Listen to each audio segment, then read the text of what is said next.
Sam, जी चाचा। बेटा वो बैंक खाते की डिटेल दे दे। तनख्वाह आ गई है तेरी, तनख्वाह कर देता हूँ उसमें। अरे बाद में कर देना, क्या हो गया। क्यों, तुझे पैसे नहीं चाहिए? 2 महीने के एक साथ कर देना।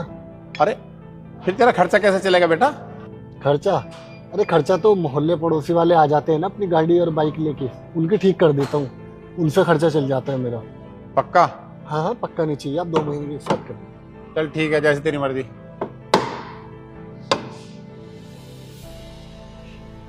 हार कब तक रेडी होगी?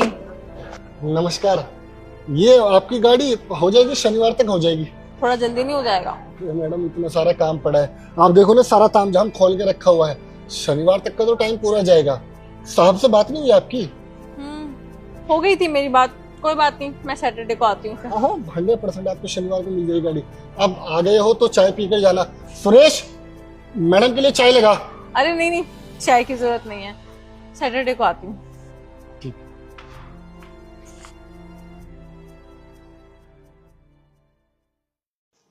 सैम, हाँ चाचा बोलिए। बेटा वो बैंक डिटेल दे दे। 2 महीने की सैलरी इकट्ठा हो गई, कर देता हूँ। अरे 3 महीने ही कर देना एक साथ। पक्का?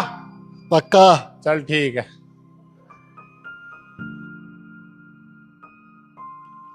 बेटा सैम, यार बैंक डिटेल नहीं देनी तो कोई बात नहीं, कैश में ले ले सैलरी। अरे कैश की जरूरत नहीं है, और सच बोलूं तो अभी पैसे की जरूरत नहीं है, आप बाद में कर देना। ठीक है यार।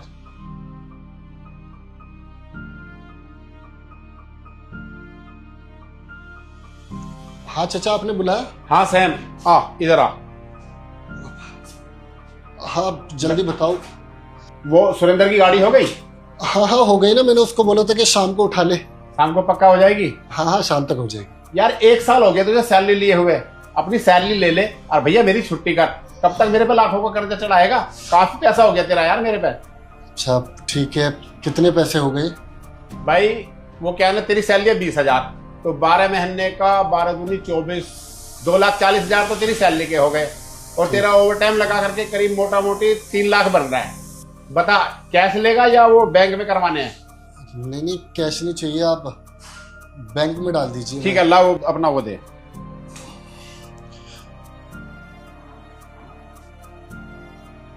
इस पे कर दो। ठीक है, ये ले, हो गए। ठीक है।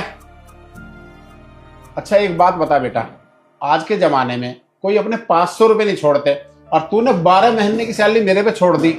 अगर मैं लेके भाग जाता ना देता तो? आपको पता है, जब से मैंने यहाँ पर काम की शुरुआत की थी तो सब आपको साहब साहब करके बुलाते थे। एक मैं ही था जो आपको आज भी चाचा करके बुलाता हूँ, और मैं आपको सिर्फ चाचा बुलाता नहीं बल्कि दिल से चाचा मानता भी हूँ। और आप अगर पैसे लेकर भी भाग जाते तो मेरी किस्मत तो मुझसे नहीं छीन सकते थे ना। और पैसे ना लेने की वजह वो सिर्फ ये थी कि मेरे माँ बाप की नज़रों में मैं अपने लिए इज्जत देखना चाहता था। एक दिन, अरे शर्म कर ले, जीवन भर तो कुछ काम किया नहीं, पूरे 27 साल का हो गया है, जब देखो घर में बैठा रहता है, कुछ कमाना धमाना है नहीं, कब कमाएगा?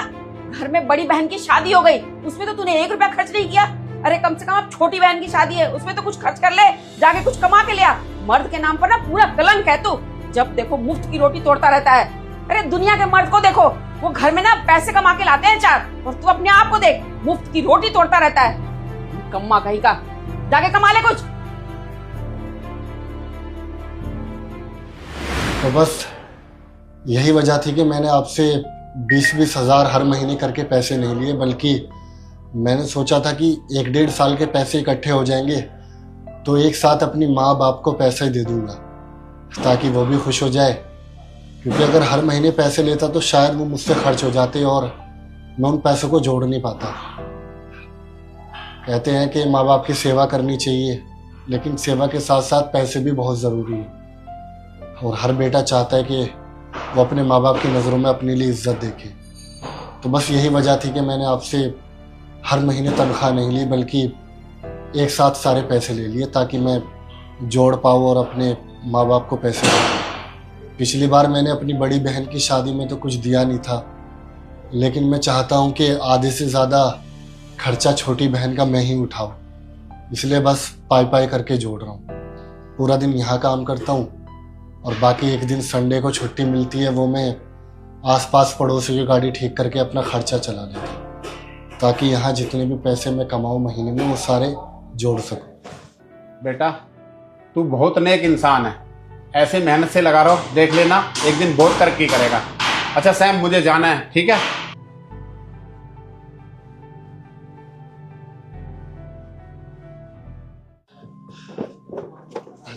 अरे आ गया बेटा सैम? हाँ, बस अभी डायरेक्ट रेलवे स्टेशन से आपके पास आ रहा हूँ। वो घर पे सब शादी सही से निपट गई ना? हाँ, बिल्कुल अच्छे से निपट गई, और आने के लिए शुक्रिया। मम्मी पापा बहुत खुश हो रहे थे आपसे मिलकर। सब ठीक है। क्या हुआ, तबीयत खराब अरे है वो बेटा क्या ना, ठंड लग गई और जब से ना बस यहाँ पे छाती में बहुत परेशानी हो रही है, बार बार ना खांसी आ रही है। अरे तो आप आराम करो ना, काम पर क्यों आ गए? अरे बेटा पर क्या करूँ, तू भी नहीं था तो काम तो देखना ही था। तो बस परेशानी ज्यादा हो रखी है बेटा, पर कोई बात नहीं, ऐसा ना थोड़ी देर में ठीक हो जाएगी, तू अपना काम देख ले, सही है? अरे नहीं, ऐसे कैसे देख लोगे? आपकी इतनी ज्यादा तबीयत खराब हो रही है, आप एक काम करो, आप डॉक्टर को जाकर दिखाओ और दवाई लेके आराम करो। अब मैं आ गया हूँ, मैं सब कुछ संभाल लूंगा। अरे बेटा पर ये सब इतना काम कर दिया ना आपने पराया। अरे मैं आपका अपना हूँ और मुझे सारा काम आता है। आपकी तबीयत खराब है, गराज संभालने का काम मेरा है, मैं सब कुछ संभालूंगा। आप बिल्कुल निश्चिंत रहे, आप जाकर आराम करिए। अच्छा संभाल लेगा ना बेटा? हाँ, पक्का संभालूंगा, आप जाओ। ठीक है बेटा, फिर मैं घर जा रहा हूँ, हाँ, तू देख लेना। अच्छा बेटा।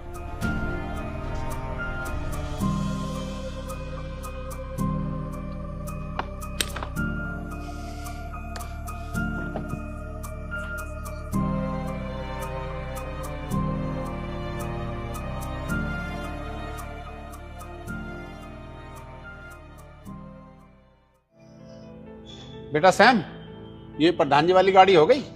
हाँ, हो गई। बोल दो प्रधान जी को आकर ले जाए, बस धुलना बाकी रह गई है। अच्छा, वॉशिंग शाम तक हो जाएगी है? हाँ। चलो ठीक है। अच्छा बेटा सैम, ऐसा ना मैं ट्रांजैक्शन अब इस बार ना वैसे नहीं कर सकता, तो कैश आ गया था, तुझे कैश में सैलरी दे रहा हूँ।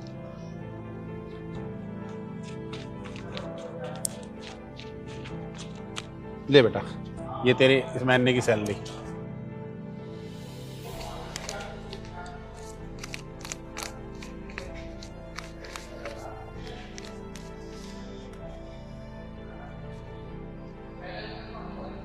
मुझे लगता है आपने गलती से ज्यादा पैसे दे दिए, 5,000 रुपये ज्यादा है इसमें।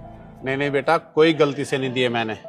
वो क्या है ना, मैं 8 दिन से बीमार था, तूने पूरे गैराज की अच्छे से देख रेख करी और कितना काम करके दिया मुझे, है कितना पैसा कमा के दिया, तो बेटा मेरा भी तो कुछ फर्ज बनता है। वो क्या है ना, कम से कम तुझे मेरे यहाँ पे 3 साल हो गए और मैंने तेरी कोई सैलरी नहीं बढ़ाई, इसलिए मैंने सोचा इस बार मैं तेरी सैलरी बढ़ा देता हूँ। तो वो 5,000 इसी बात के हैं। इस बार से ना तुझे 5,000 एक्स्ट्रा मिलेंगे हर महीने, ठीक है? तो तेरी सैलरी अब 25,000 हो गई, ठीक बेटा? हाँ तो बेटा ऐसे ही मेहनत से लगा लो बस, ठीक?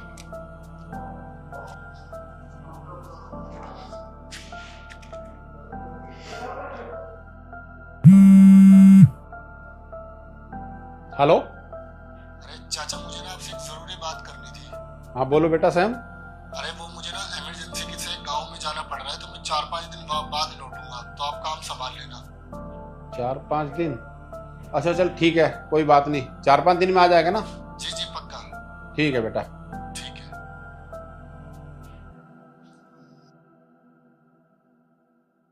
अरे रवि क्या कर रहा है यार, इस गाड़ी की देख लेना इसको आकर के। चाचा, हाँ बेटा। सैम भैया को बुला देते, गाड़ी कुछ दिक्कत कर रही है, गाड़ी दिखवानी थी मुझे अपनी। और बेटा सैम तो अपने गांव गया, वो 4-5 दिन बाद आएगा।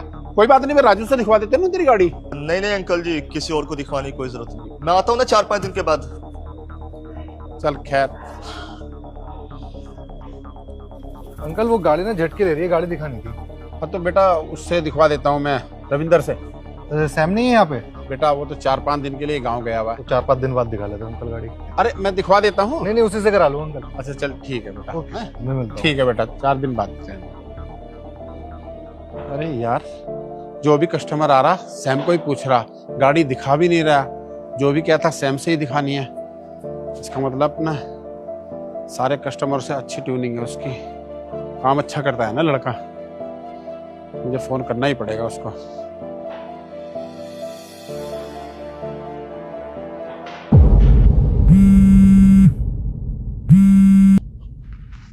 अरे चाचा, मैं गैराज के बाहर पहुंच गया था, यहाँ तो ताला लगा हुआ है, कहाँ है सब? अरे सैम बेटा तू आ गया? अरे वो क्या है ना, डीएम ने ऑर्डर कर दिया बेटा, हफ्ते में एक बार ना बंद रखना पड़ेगा, तो इसलिए आज गैराज बंद है। तू एक काम कर, घर ही चला, मैं घर पे ही हूँ। अच्छा ठीक है, मैं आता हूँ घर। हाँ ठीक है, आ जा। नमस्कार चाचा। सैम बेटा, अच्छा आजा आजा, बैठ। क्या हो गया, बहुत जल्दी में बुलाया, सब ठीक तो है ना? हाँ सब ठीक है, बैठ जा। भाई सैम एक बात बता, ये क्या जादू टोना कर दिया तूने लोगों पर? जो भी आता है वो कहता सैम कहाँ है, सैम कहाँ है। किसी भी कारीगर को गाड़ी दिखाने को राजी ही नहीं है कोई भी कस्टमर। क्या करके चला गया तू उन लोगों के साथ में? नहीं चाचा, मैंने कोई जादू टोना नहीं किया उन लोगों पर। बस मैंने उनके काम करने के साथ साथ उनके साथ रिश्ते भी बनाए हैं। अब आप खुद देखो, कोई भी जो काम कराने आता है वो ठाली तो खड़ा रहेगा नहीं, कुछ ना कुछ बातें करेगा। तो बस मैं भी उनको चाय ऑफर कर देता हूँ, पानी ऑफर कर देता हूँ, और उनके साथ चाय पीते पीते उनसे 2 बातें भी कर लेता हूँ, जिनसे उनका मन भी लग जाता है और उनके जो डाउट होते हैं वो मुझसे क्लियर भी कर लेते हैं, जिससे हमारा एक रिश्ता बन जाता है, एक बॉन्डिंग बन जाती है। और आज के वक्त में बॉन्डिंग बनाना बहुत ज़रूरी है, क्योंकि आजकल मार्केट में इतना ज़्यादा कंपटीशन हो गया है ना कि आप हर गली में एक आपको मैकेनिक मिल जाएगा। तो वो हमारे पास इतना दूर काम कराने क्यों आएंगे? और जब हमारा उनसे रिश्ता बना रहेगा तो हमारी दुकान कितनी भी दूर क्यों ना हो चाचा, वो हमारे पास आएंगे। तो बस इसीलिए वो मुझे ढूंढते रहते हैं कि जब भी मैं आऊँगा उनकी गाड़ी देखूंगा और उनके प्रॉब्लम को ठीक कर दूंगा। और आपको एक बात बताऊं, दुकान चलाना एक आदमी की बस की बात ही नहीं है। और दुकान सिर्फ मालिक से नहीं, बल्कि वहाँ पे जो वर्कर काम करते हैं, जो कारीगर काम करते हैं, उनका भी बहुत बड़ा सहयोग रहता है। और सही कहा सैम तूने, आजकल काम में ना बहुत कंपटीशन बढ़ गया। और हाँ, मैं बहुत खुश हूँ कि मेरे पास ना तेरे जैसे कारीगर है। अच्छा एक बात बता, अगर मैं तुझे काम पे नहीं रखता तो क्या करता? अगर आप मुझे काम पे नहीं रखते तो मुझे मेरे हाथ का हुनर आता है, मुझे कोई और काम पे रख लेता। सही कह रहा है। तो अभी एक काम कर सैम, तू बेटा कल से ना सुबह ही पहुंच जाना, ठीक? ठीक है, मैं सुबह गैराज खोलूँ। हाँ ठीक है।